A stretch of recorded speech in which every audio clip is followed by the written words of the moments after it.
Ladies and gentlemen, we back for the final Shootaround Sessions podcast episode of 2025. I'm here, Twasi C, with my man, Randy B. You know how it is. You know how it is, man. And today we just want to talk about 2025 as a whole. Last season, this season, we want to talk about just the year that was in basketball. And it's a really big year because I think there's a lot of transitions happening. I think it's a lot of things just happening in the league today that's going to make basketball look way different going in the future. But Randy, how you been, my brother? Everything is good. Everything is good. It's the holiday season. There's snow outside. We're right in the middle. We're right in the grid of the NBA season, so everything is going good. All right, we got Christmas games that passed, the cup that passed. We got a bunch of stuff just to hammer in right now, you know? That's a fact. So we're going to start off always with our favorite topic to talk about, which is the New York Knicks and their 2025. And recently, they've been on a roll, kind of smacking up a lot of teams. They just won the cup. They just killed it Christmas Day. Randy, tell me how you feeling about the current New York Knicks and where we've been in 2025. I'm glad you used the word current. Because if you spoke to me about 2 weeks ago, the same thing with the Knicks at all times. I bring it up all the time. You got your good days, you got your bad days, you got your frustrating days, and you got your days like, yo, this team can really take it. I feel good about the Knicks. They look good. They look deep. They look deep, and that's one of the biggest things that affected us last year. We were probably a six-player team last year. Now we could run down this entire bench, and a lot of the young guys, what I respect and what I like, they have that next man up mentality. They are ready to go when their number is called. We saw it. We saw it against Cleveland. We saw it against, we're seeing it against all these teams now where you got the next man up ready to go. Nah, that's a fact. And like you said, I think, we started the year off with Tibbs and we had all that drama. And it's like you said, we were like six deep all year. Like, you couldn't even go into a seven-man rotation. Tibbs wouldn't play these guys. They were overplayed, and you saw it coming down to the stretch. And I feel if you go back a year ago around this time, this is when the losing streak started. Guys started getting hurt, and we never really recovered from it. But this year, God bless Mike Brown. Bless Mike Brown. Yes, absolutely. This guy, he's putting on a coaching clinic, and he's the definition of a coach that believes in his players and gives them opportunities. And this is how you build heart. This is how you develop players, and this is how you build a team. So shout out to Mike Brown for everything that he's doing right now. And a reflection of what you just said and what's going on with us going so deep, one name comes to mind, Tyler Kolek. Hey. Let's give it up for Tyler Kolek, you know what I mean? Shout out to Tyler Kolek. We got to give him a round of applause because this dude, man, he's the Kolek that saved Christmas Day for the New York Knicks, man. How did you feel watching that game? How you feel watching great. That game? It felt like the outcoming party of a player that was on the bench last season. Multiple people that know basketball, watch basketball, was screaming at their TVs, telling Tibbs. And again, I'm not here to knock on Tibbs at all, but was telling Tibbs, yo, play Kolek. And yes, last season Kolek would come in, mess up here and there, but again, he was a young player trying to get his feet wet. Now, Mike Brown is allowing him to play, and you see somebody that has been watching Jalen Brunson and has been mimicking what he sees and has been doing it at an effective pace. So again, you got people that is showing how deep this team could go, and that's the most important thing, especially come playoff time where you need to run a 10-man, sometimes even 11-man rotation. And a lot of these guys, again, next man up, they're ready to go. Yep. And we're seeing them, like you said, about Tyler Kolek, because this is about second, third year, something like that. We've seen Tyler Kolek go off in summer league. We've seen what he's done in college, and Tibbs would never play this guy. Like, yes, was he playing the best basketball when he got in there? No. But the problem with Tibbs was these guys would come in, he'd give them 5 minutes, and then they wouldn't see another 5 games. They never got those reps. They never got that rotation, and Mike Brown is throwing these guys into the fire and saying, I believe in you. You saw the guy, Junior. What I can't even say his name. McCollum Kevin Jr. McCullough. Kevin McCullough Jr. Yeah, he stepped up big against the Hawks. The guy is doing Josh Hart things, and he's getting these shots. And I can't, like, it's just a joy to see young guys stepping up, to know that, hey, we don't have the superstar bench that a lot of other teams have, but we got some dogs, man, and they getting real scrappy, and they fighting out there. So I'm nothing but happy right now. I can't be any more happy with the New York Knicks and the job that Mike Brown is doing. And as you say, Mike Brown, I feel like Mike Brown, he's a candidate for Coach of the Year. He did something in that Atlanta game where there was 5 seconds left or 8 seconds left, and he pulled his stars out the game to put in his best defensive players and got a defensive stop and won the game.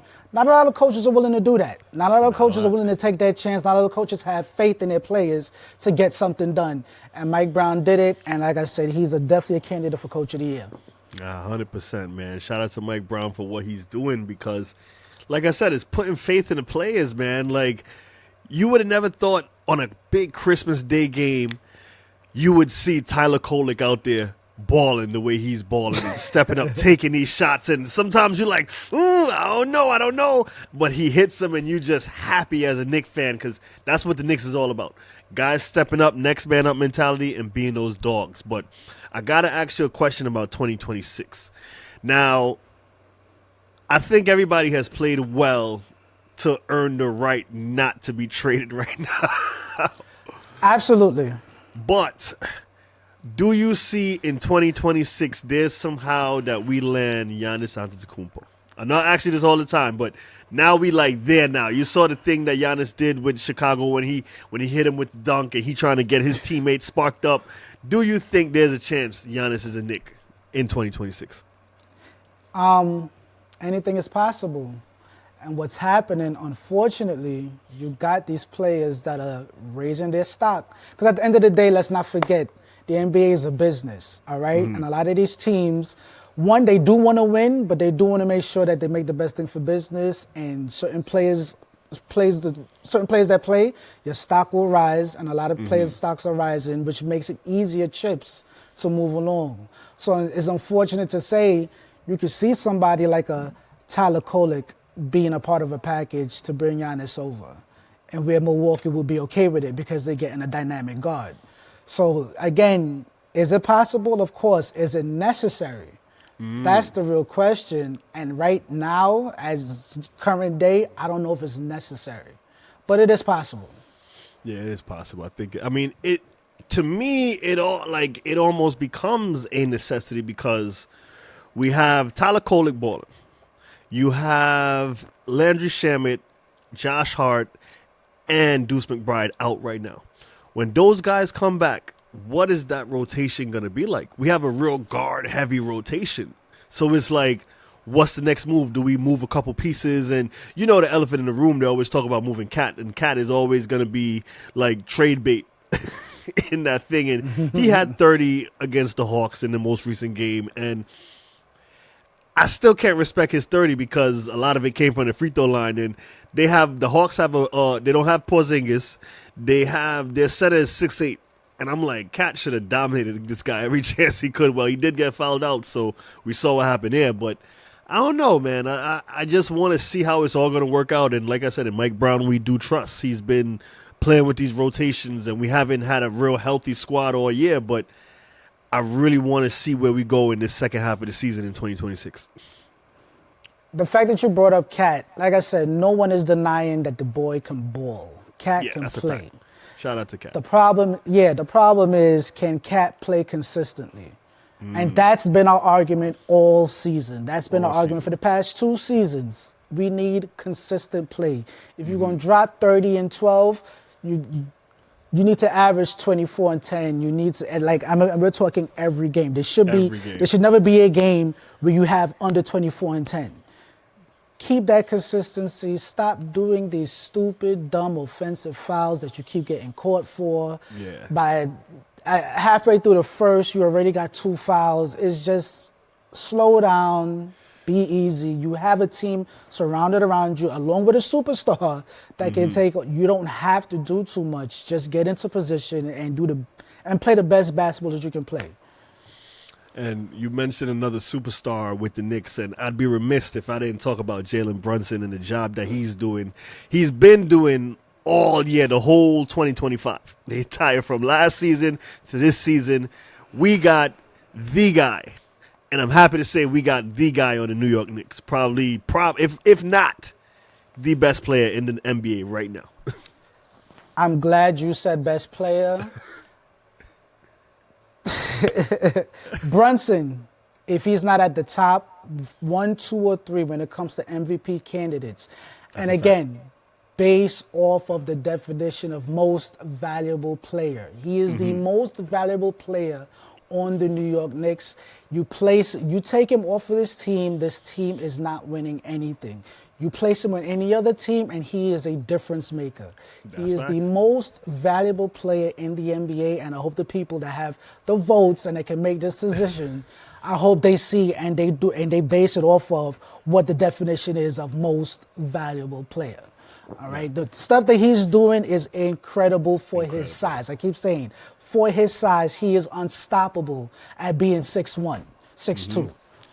Really, right? Probably 5'10". But yeah, we're not yet. This man he's a dog. He's a dog. He's a dog. He's a straight dog. He's unbelievable. You watch him and you're like, what is going on? Nah, that's a fact. Bro been killing it. And it's the thing I love about it, it's consistent. Like, the most you could do is probably disrupt him. And the difference I'm seeing between him in this new season rather than last season is the only way they could stop him is by throwing 2 people at him. That's the only way you could hope to contain him. Because other than that, yeah, last year they threw the taller players on him, and taller players do kind of interrupt his game, but they're not going to stop him. And that man gets to his spots, and once he starts cooking, he starts cooking. Straight up. Mr. Clutch. Straight up. Mr. Clutch. It's so we crazy. got to give a shout out to him. Got to give a shout out to Jalen Brunson, man. Absolutely.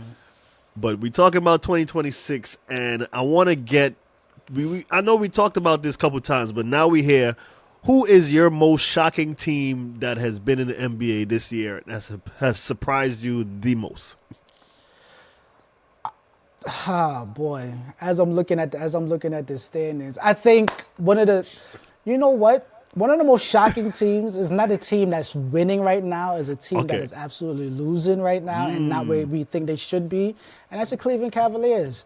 You look at a team that was number 1 last year, didn't have too many changes. I understand they had some injuries this season and they're still trying to get, but when you look at their offense, something just looks wrong. They're not rotating the ball the way they're supposed to. They're relying too much on Donovan Mitchell. I don't know what the situation is. But one of my biggest surprises is not having Cleveland being in 8th place as opposed to 1st, 2nd, 3rd, 4th, or 5th. I think that's one of my biggest surprises this year, to be honest with you. And I have to agree with you on that one as well, because if you watch the Christmas game, that game was a game of runs like a lot of basketball games are, but you see the mistakes that Cleveland made that took them out of that game. And I don't think they're a sharp, deadly team. Well, I don't ever think they was a sharp, deadly team, but I did expect them to be a lot higher. I expected the East to be Cleveland 1 and Knicks number 2, but we see in this year that that's not happening. You know what I'm saying? Donovan Mitchell coming down the stretch in the game. He went for that. He looked like he was about to go for a windmill when Kolek caught the block on him. And you see this play the game. Man, this guy, Kolek, man. Shout out to Kolek and what he's doing right now. I'm telling you. But back to the Cavs, I feel like they're just, I don't know what it is. Like, they just trying to be too cocky and trying to be too flashy where they're not locked in on the prize. Now, maybe they might see this episode. Shout out to them if they do watch the show. But I'm just saying, them being at the bottom, it definitely helps the Knicks. It definitely helps us out, and I love where we're going with it. But it is a big shock, you know? It is a big shock. One team I'm going to also say, I'm going to throw out there that's shocking me right now is the San Antonio Spurs. Absolutely. And I know that's the obvious one, right? But the reason San Antonio is shocking me is because they got these young ballers in Castle and Vassell and all these guys, and they're really letting that thing go. You know, we could say it's Wemby, and Wemby doesn't have a major part to play in it, but we got to remember Wemby was out for like a couple weeks, so they was doing this without Wemby. They don't really have, the only real veteran presence they have is Harrison Barnes, and they lost Chris Paul, who I felt like could have been a good team leader, but they got De'Aaron Fox, and he doing this thing like, that team is dangerous, bro. While I say I am surprised that they are number 2 in the standings right now, I am surprised at that because I figured they'll be like 4, 5, 6. The biggest thing that I'm shocked at is they've beaten Oklahoma City Thunder 3 times now. Yep. They have their number. They got their number. Number. They got their number. Oklahoma City Thunder does not want to see San Antonio in the playoffs. Nah, they don't.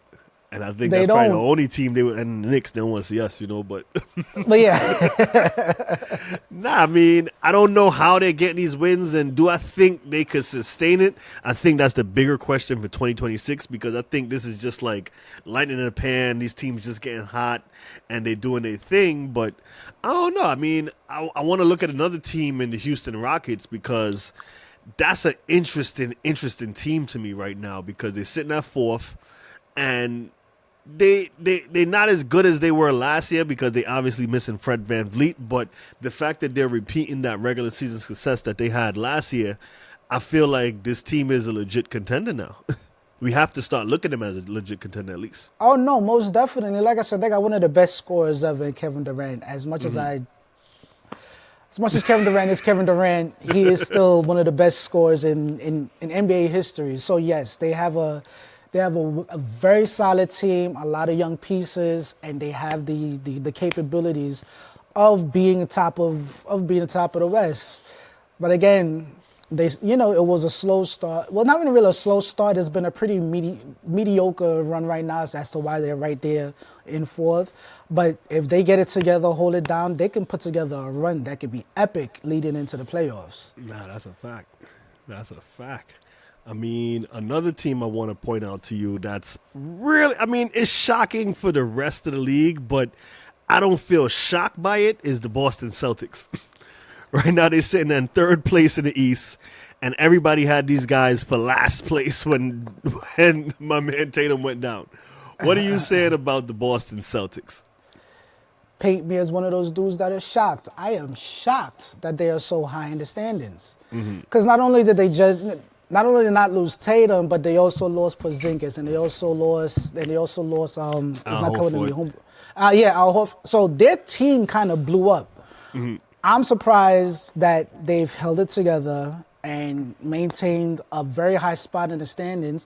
And you know what? Congrats to them. Congrats to them. Shout out That to them. is Shout out to them. that as a franchise, as an organization, that will always show greatness. They're showing no matter throughout even some of their darkest and lowest times, they are still going to play ball and still going to be competitive and still do what they need to do. So, like I said, congrats to them.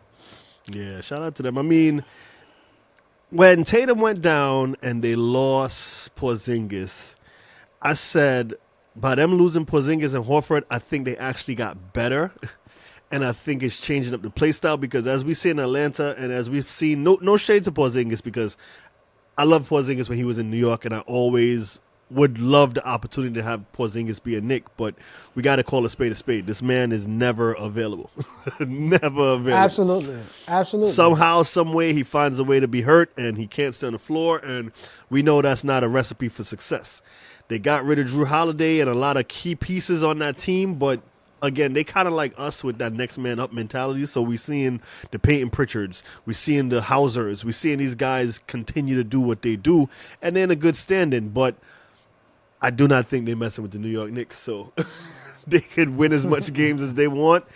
Jalen Brown and that blackened hairline, like we coming for them. They cooked, you know.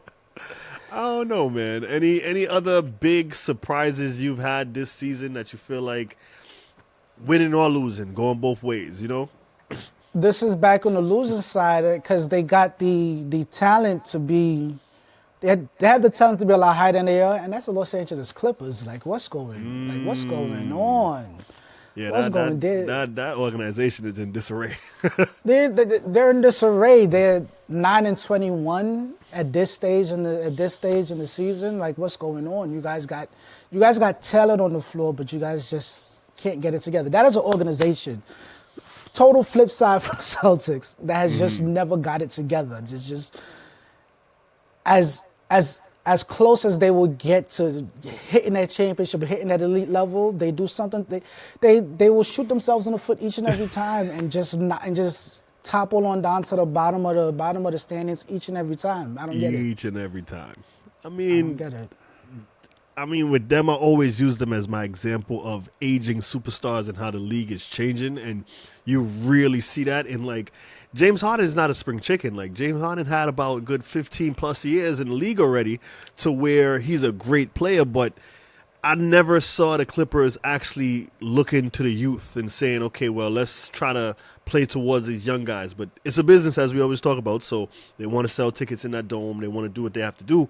But at the same time, you're not thinking towards the future. And I think, like, while other teams have thought about the future and you see them getting younger and playing this new play style, James Harden dribbling, and Kawhi Leonard playing whenever he wants, we've seen is a recipe for disaster every single time. So every single time. When they're going to hit the button on that thing and blow it up is yet to be seen. Absolutely. And like I said, there's one other team that I am surprised that they're still high, that they're still at the top of the East. I know that they were going to get better this season. I didn't realize it was going to be like this. But the Detroit Pistons, they are balling right now. They are balling right now. That young team is doing their thing. These guys are stepping up. You got Jalen Duren, Kate Cunningham, all of these dudes here, all these dudes here, and Sir Thompson, doing what they got to do. They're playing some serious ball right now. No, that's a fact. I mean, I've ignored the Pistons for a while because it's honestly like you look at the standings and you can't believe it. Like, yo, that's them. Like, they really like that. And not to sound like a hater, I don't believe that they like that. I believe at some point they're going to hit a wall. They might lose a couple of games. They're still going to be in that top-tier level teams, and they are a top-tier team in the East. But do I think they're ready to take that next step? I do not think so, and they have to prove that to me. I have to see them take out a big giant or a big dog in some. I don't know who's the team that they're gonna take down to show me like they legit. But the record is cool now. Like, I think everybody just doing what they got to do because the NBA is in this weird space right now where we losing our stars. You know, Bron is on his way out. Got new guys like Luka coming in who I don't even think they really hungry for that top spot. And you got a guy in Cade Cunningham where he coming for that spot. Like, bro is nasty with it, but he ain't better than Jalen Brunson. That's all I'm going to say. He ain't better than Jalen Brunson. What Detroit needs is they would need a deep playoff run for me to make me a believer. All right? Because as you and I both know, the NBA regular season, NBA playoffs, two totally different beasts. Totally different beasts. Oh, two no. totally different beasts. They got me, bro. Yeah, they got me. Yeah, two totally different beasts, and they would have to prove themselves in the playoffs. They can have the best record in the season, but the playoffs is where things really show out, and I think that's the only way that I could take them seriously. So we'll wait until April and see how that goes out. Nah, that's a fact. I mean, one last team I want to talk about real quick is as a big shock to me, and it's not really a shock because one of their superstars that they have on their team, I know he's not like that, but is the Minnesota Timberwolves. Right now they sit in sixth place. They just got smoked the other night from Jokic in the OT game, and just like last season, I don't think they're ready to pass a major team like a Denver or like a OKC, like in the West at least. They have Julius Randle on that team, and I would stand by it. It has never changed. I think that guy is trash. And you see him really lose games for teams. Like the other night when they beat the Knicks and he's flexing his muscles, and he could do all that. He could have that. But at the end of the day, we know how you play. We know how you ball. and you don't show up for your team. You do things like these stupid turnovers, and I think he's holding back Anthony Edwards. You know, I saw they lost Alexander Walker to Atlanta, and he was kind of cooking last night in that Hawks Knicks game. But at the end of the day, I feel like if they don't get a trade for Julius Randle, he's gonna hold back that team. Definitely. Minnesota Timberwolves are a team they're built like exactly where they're placed in the playoffs. Mm-hmm. Good enough to win a few games, nowhere close to being elite. All right, and like you said, Julius Randle is a big part of that. Is this the Julius Randle hate train? Probably. It is what it is. It is what it is. But you know what you're going to get. You're going to get dribble, spin, turnover. You're going to get back down, spin, turnover. And ever so often you will get those spurts like we saw in the fourth quarter against the Knicks, and where he will go off. I'm not saying he can't go off. I'm not saying he can't ball. Yeah, like he don't got that ability.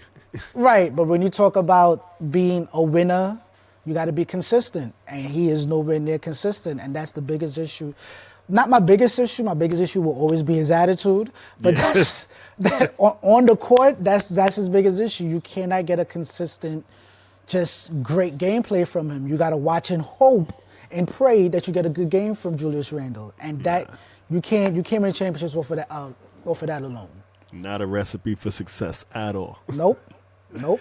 So we got to close it out with this, because I know we always talk about the future, and we going into 2026, a new year. A lot of superstars still out. We still got your guy, Halliburton, still out. But he's been warming up, taking some shots. We know he ain't going to play because they're at the bottom of the rankings. They're at the bottom. Bottom. You got your boy Tatum. He's still out. But we have those guys probably coming back next year. Not probably. They will be back next year, 2026. Where do you see the league going? You know, we got LeBron probably. We're not seeing the last of him yet, but these are the last days of LeBron. I think next season is LeBron's last season. I'll go out on a limb and say that now. But we coming down the wire with Bron. A lot of our superstars like Steph Curry, Kevin Durant, we're seeing the passing of the guard. And I want to ask you again, like I've asked you before, who's next? Who you really see being next? You know, and we got a lot of options in these young guys coming up. You know, you got Anthony Glass still being Anthony Glass. He's down again. And we're going to see the passing of the guard. So, again, I want to ask you, who's next? Who do you really see being next? The good thing about right now, this new era, this new crop of superstars take over the league, they're cooking right now. They're cooking. We're watching all of the recipes come together, and they're cooking. They're not ready to explode yet, but watching it cook is a very special thing. I think absolutely, hands down, the next star of the league will be Wembanyama. Okay, he is an alien, a unicorn, Sasquatch. He's like whatever you want to call him. The dude is different, and he has opportunity to take over the league and be the next guy, unless, again, you have... And then it's unfortunate because I feel like it's going to be Wemby and the supporting cast of superstars, your Jalen Brunsons, your... Who else? I mean, SGA is a amazing talent, but again, when it comes to generational, it's very difficult to see anybody above Wembanyama and what he brings to this league and to his team. And if he gets a chip within the next 2 to 3 years, he is going to cement himself as the next guy in the NBA. I mean, I'm going to agree with you as the star only because of him being an alien and him being something that we never saw before. But I'm going to bring up the elephant in the room, and the next best player in the NBA, with me being unbiased to Jalen Brunson, is Nikola Jokic. I think after LeBron retires, he has a good stretch of maybe 5-6 years dominating this league. He already has. He already has been dominating the league. The man should have been MVP last year. The numbers that he's putting up this year are still crazy to see, like, he be getting 30-point triple-doubles effortlessly. So I really think the league is his going forward if they could ever just get away from these guys not being from America. But I really feel like the league is in good hands, and especially we have a dog like Jalen Brunson in the mix. Tried and true basketball player, man. Tried and true. So now, just to add to that Nikola Jokic thing, I do agree with you. He is amazing. He can put up numbers not seen anywhere else. Here's where he falls for me, right? Okay. And this is why I agree with you. There was the Jordan era, right? Then what I would say, there was the Kobe era, which led into the LeBron era. Okay. There's a lot of people that combine the two eras and say that there was the Jordan era and the LeBron era, and Kobe falls in towards the tail end of the Jordan era and the very beginning of the LeBron era. That is where I put Jokic. I feel Jokic is in the tail end of this LeBron era that we have, where we have one superstar dominating the league. And I think while he can have his own era, I think he is at the beginning of the Wemby era where it all combines all together. That's just how I feel. That's a good point. I ain't even knock that. That's a good, and I could see it because he got 3 MVPs, right? I believe he got 3 MVPs or 2. I believe so, yes. But the guy is nasty, bro. And watching him in play is just bam, bam. He do these things, but he just don't get the respect he deserved, man. And I think he need a couple more. If he could get at least 2 more rings under his belt, then he will. I guess that's what he needs to be taken serious. Even though he already got 3 MVPs, but again, it's gonna be interesting to see because I know a lot of people are going to tool up for Wemby and try to figure out how to stop this guy, and that might even be something hard to do. I don't even know if we can do that, but Jalen Brunson gonna get in there. He gonna do what he gotta do, man. He gotta do what he gotta do, man. Yeah. But I think on that note, we're gonna wrap this one up. We're gonna put a bow on it, and that's the last Shootaround Sessions podcast for the year 2025 going into 2026. You know, we here. Just stay locked in with us. Me, Twazi C, and my man Randy B. I just want to say happy holidays to everyone. Hope everyone got everything that they wanted, got everything that they deserved. And you know, you'll see us. Listen, this is only the beginning, baby. I'm telling you, only the beginning, man. We rocking out. We gotta close out 2025. Everybody keep doing your thing, keep getting them shots up, and we'll see y'all in 2026. Peace.